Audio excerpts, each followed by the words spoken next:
I'm Kenda2Wheels, and here are my personal tips to get your bike off-road ready. The number one mod you can do to your bike is some fresh rubber. Our bikes only have one point of contact with the ground, and that's our tires. So by specializing our tires to the type of riding we're doing, we'll have the greatest effect on how our bike handles off-road. When choosing a tire, I use this general rule of thumb.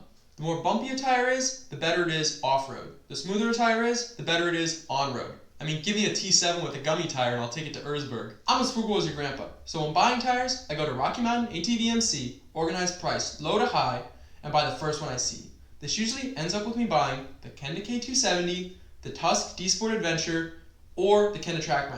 3 great off-road tires. While knobby tires might be great for getting you over that log or through that rock garden, what happens when you drop your bike? Nothing, as long as you got protection. I swear my engine cases are made of glass, so I got these cheap aluminum case savers to prevent my brake and shifter from punching a gaping hole in the side of my case. The second most important protection item you can get is a good skid plate.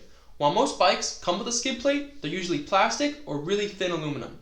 By getting a heavy duty one, you'll protect your bike from getting destroyed whenever you fail to hop over a log or smash right into a rock. Now, on to 2 mods that aren't totally necessary, but I highly recommend you add them to your bike if you got the cash. The first is some handguards. Everyone hates going through an overgrown trail and whacking their fingers off or dropping their bike and snapping a lever. By having a handguard, you eliminate this problem entirely.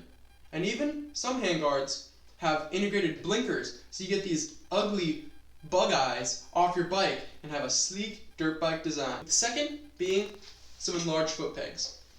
Our foot pegs are our connection to the bike, and by having larger foot pegs, we have more control over our bike.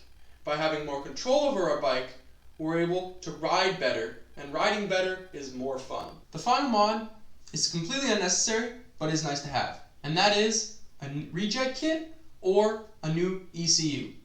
Our bikes, especially dual sports, come very choked up from the factory. So by reflashing the ECU or rejetting them, we can tune it for our type of riding or even gain some power.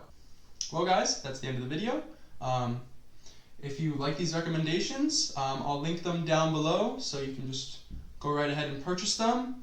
If you hated my recommendations, go comment down below and tell me how bad they were, and I'll consider improving my intelligence so I can better appease you.